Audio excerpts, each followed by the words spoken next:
David Brown, thank you very much for joining us. First of all, I was at Preston Station this morning. There were still cancellations, there were still delays. If these measures were meant to stop last-minute cancellations in some areas, they're clearly still not working, are they? Why is that? Well, we've introduced an interim timetable for 8 weeks, and we've done that in really short order. So we've done that over the weekend.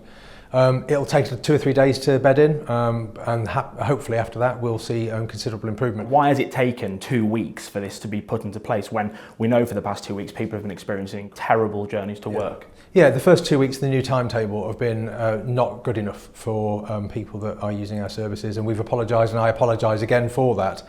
We know that we've inconvenienced a large number of people, but changing the timetable in the railway system is actually quite a complicated process, and therefore we've acted very quickly after 2 weeks to put in place this interim timetable.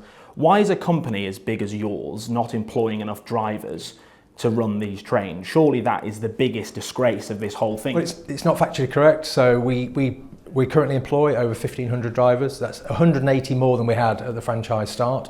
And that was adequate number of drivers to provide the train service from May 2018 this year. The infrastructure that we require to do that hasn't been delivered. So the electrification to Blackpool, electrification into Bolton hasn't been delivered, and we found out about that in January.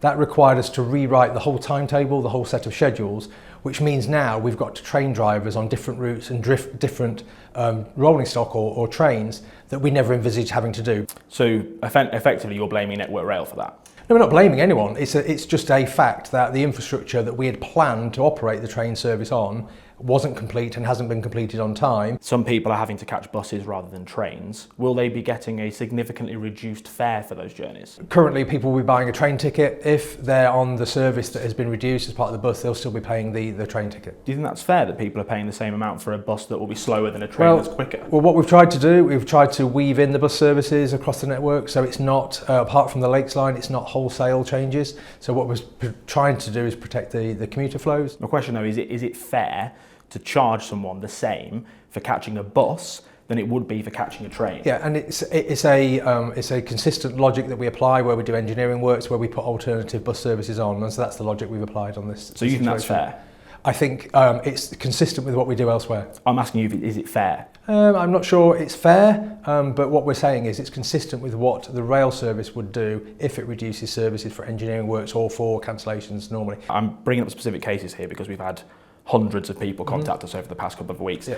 Linda McIntosh, who pays £1,800 a year for her season ticket, she received 1 penny in compensation for a journey from Northern. 1 penny. Yeah, and in that case, that was a human error in the system. So as you can imagine, we're going through thousands literally of delay repay and customer comments. That was one case. It doesn't fill passengers full of confidence, does it, if they're putting in compensation claims? And that's not the only one we've heard of where people have complained and put compensation in, and it's either been a terribly small amount or no amount at all. Yeah, and we had a backlog of delay repay.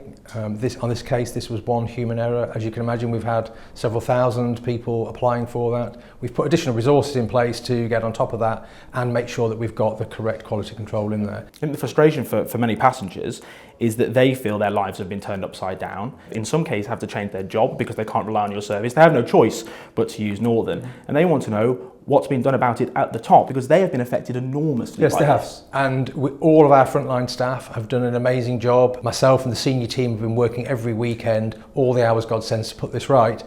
And that's not looking for sympathy, that's just us demonstrating that we're absolutely committed to putting this situation to bed and getting it resolved.